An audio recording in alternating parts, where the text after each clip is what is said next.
Hello friends, इस video में चर्चा करेंगे डेप्रीसिएशन कंसेप्ट पे। Depreciation under income tax section 32 जो है वो आपको depreciation on the fixed asset पे आपको बेनिफिट देता है, that is a tax benefit. क्या टैक्स बेनिफिट है? तो डेप्रीसिएशन आप प्रॉफिट एंड लॉस में डेबिट करके प्रॉफिट में से डिडक्ट कर सकते हो। ये डेप्रीसिएशन के लिए बहुत इंपॉर्टेंट कंसेप्ट क्या है? बहुत इंपॉर्टेंट कंसेप्ट है put to use. Ownership irrespective, ownership नहीं भी होगी लेकिन आप एसेट आपके बिजनेस में यूज कर रहे हैं fully for business purpose, then it is going to be deductible. What about put to use? Put to use कहता है भाई आप अगर वो एसेट बिजनेस में एक्चुअल जिस दिन से लगा रहे हो उस दिन से आपको डेप्रिसिएशन मिलेगा।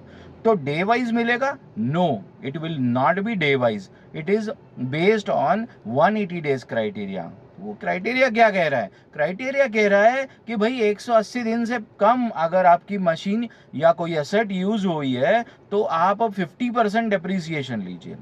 वही अगर आप 180 डेज से ज्यादा यूज कीजिए साल भर में तो आपको पूरा डेप्रीसिएशन मिलेगा। तो ये 180 डेज कहाँ से आप थंब रूल पे कैलकुलेट करेंगे? तो आप देखिए 30 सितंबर ये आपका ब्रेक इवन पॉइंट रहेगा। उसके बाद वाली कोई भी एसेट होगी वो आपको 50% से ही डेप्रिसिएट करने मिलेगी।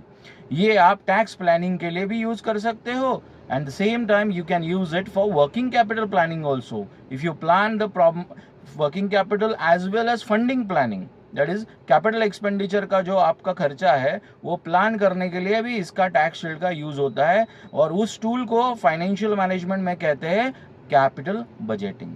Thank you.